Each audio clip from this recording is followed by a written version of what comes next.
Welcome back to Fantasy Island. I'm Bombo. We're going to be going over week 6 storylines involving some ballers, bums, and overachievers, and how it's going to impact your season and your team season going forward. As always, like, follow, subscribe, and comment to All Things Fantasy Island podcast. That's Fantasy Island with 2 eyes. So let's jump right into it. Week 6 ballers. We have Raheem Mostert going off for 115 yards, 2 touchdowns, also 3 catches for 17 yards and 1 touchdown. The question is, can this sustain? Mostert is an RB1 right now. Of course, he was not getting drafted as such. He's just a diamond in the rough, great buried treasure. Anybody who's been riding Mostert, ride it till the wheels fall off. In my opinion, this can't sustain because eventually Devin Archen's going to be coming back and Jeff Wilson's going to be coming back. And eventually this Dolphins team may have to come back to earth. Who knows? But there's a lot of film out there. Defenses are going to do what they can. Mostert is definitely a starting running back, but I don't know if he finishes top 5, but ride him till the wheels fall off. Another baller, Mr. Cooper Kupp. He went off for 8 for 118 and 1 touchdown on 12 targets. Huge number. He is 100% back, and all the running back injuries that just went down in the Rams backfield make Kupp must start, skyrocket, potentially wide receiver 1 for the rest of the year, and he came off of IR. So if you got Cooper Kupp, fire him up. It was worth the wait. Don't deal him. That's the guy. Another week 6 baller, and I'm glad to put this man on here. This was the first Cooper Kupp, if you guys remember, Adam Thielen. He went off for 115 yards, 1 touchdown on 13 targets. This guy is a one-man show, and now he's in the every week starter category.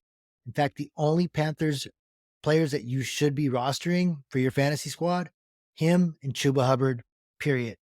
That's a really stagnant defense. They're all learning, very young. Thielen is the crafty veteran. He has worked his way into straight up wide receiver 1 territory. Roll him out there until proven otherwise. If you don't believe in the success, I would say try to package him up, but don't ask for anything less than a top 14 wide receiver for Adam Thielen. And now for our bums from week 6 and how this impacts your team. We're going to start off with Mr. Austin Ekeler. He goes off on Monday night for 60 total yards, 4 catches. It's not what Austin Ekeler owners were expecting. He was coming off the board as running back 1 in a lot of drafts this past summer. Don't worry. In my opinion, he's going to be just fine. He may not have returned RB1 value this past week, but with Mike Williams being injured and Justin Herbert being the gunslinger that he is, I expect Austin Ekeler to more than make up for the dud that he did this last Monday. He's still RB1 going forward. He's still a great piece to have on your team. And what he does not get in carries, of course, he will be getting in catches, as Herbert loves to spread the ball around and check down to Ekeler. Have no worries about Austin Ekeler. Don't try to trade him. Don't, unless somebody's giving you a monster offer. He'll be fine. Another bum from week 6, Damian Pierce. 34 yards on 13 carries. Also was out carried by Devin Singletary. But you should probably look at this as more as Singletary just got the run for that game. This isn't Pierce taking a demotion. He still has great usage every week. It's eventually going to pop off for him. The best thing that's going on right now for Damian Pierce is that the Houston Texans aren't bad. CJ Stroud's throwing that thing all around. Receivers are catching it. Got Nico Collins, Tank Dell, eventually going to get Michi back. I like where this Houston team is going. Like to see some more Houston games on TV, like not just watching the Cowboys every week. But keep an eye on this Houston team. Damian Pierce is going to get out of this funk. No way did he lose his job to Devin Singletary. Stick with Damian Pierce. Better roads are ahead. And our last bum from the Las Vegas Raiders, Devontae Adams, coming off of a 2-catch for 29-yard day on 5 targets. That is atrocious, sacrilegious for a guy like Devontae Adams. He did have Jimmy Garoppolo go down in that game. Brian Hoyer came in. Brian Hoyer probably doesn't have that same connection as with Devontae Adams. No excuse. Devontae Adams is out there. Devontae Adams is probably open. Throw it to him. Raiders are a mess right now on offense, but Devontae Adams is the best player on that team.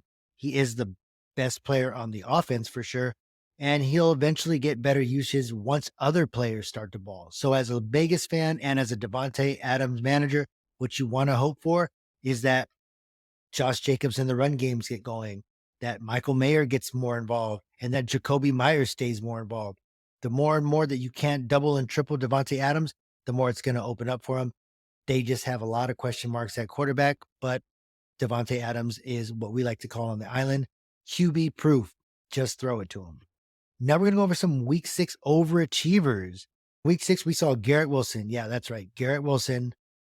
He still plays football, he still plays for the Jets, and he's got Zach Wilson throwing to him. But no need to stress. He went for 8 catches for 90 yards in a win. He actually had more catches and potential for a score in that game, but it was brought back due to penalties. But that's a massive target share. If it's not Breece Hall, it's Garrett Wilson. He gets littered with targets.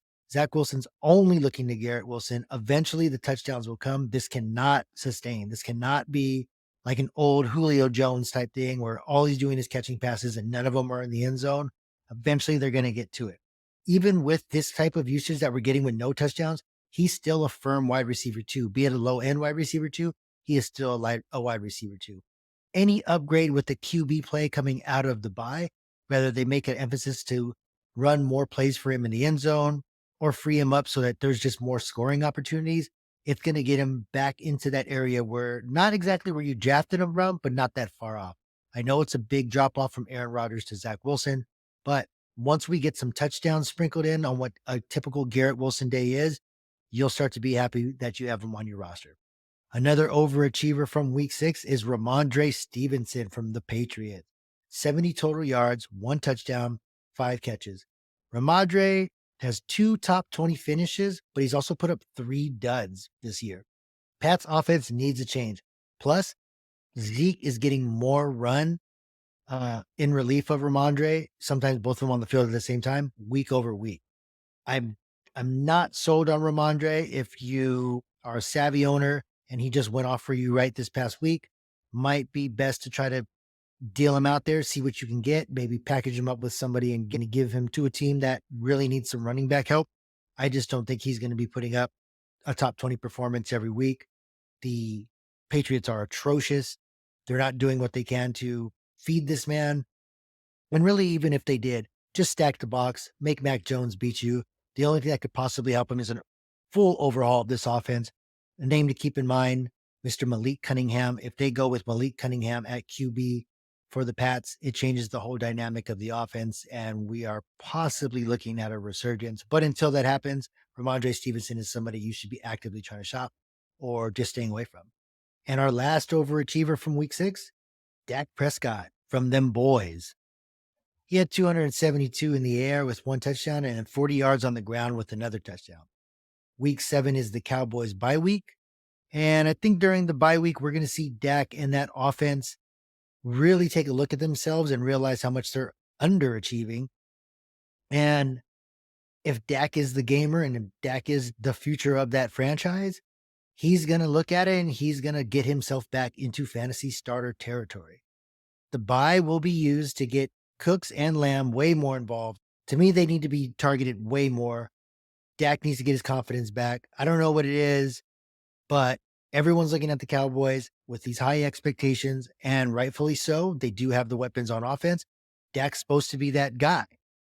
If Dak buys into being that guy and just stacks up just a little bit and starts putting on a performance like we just saw this past Monday night against the Chargers, I expect Dak to be back in fantasy owners' good graces and finish the year as a top 12 quarterback.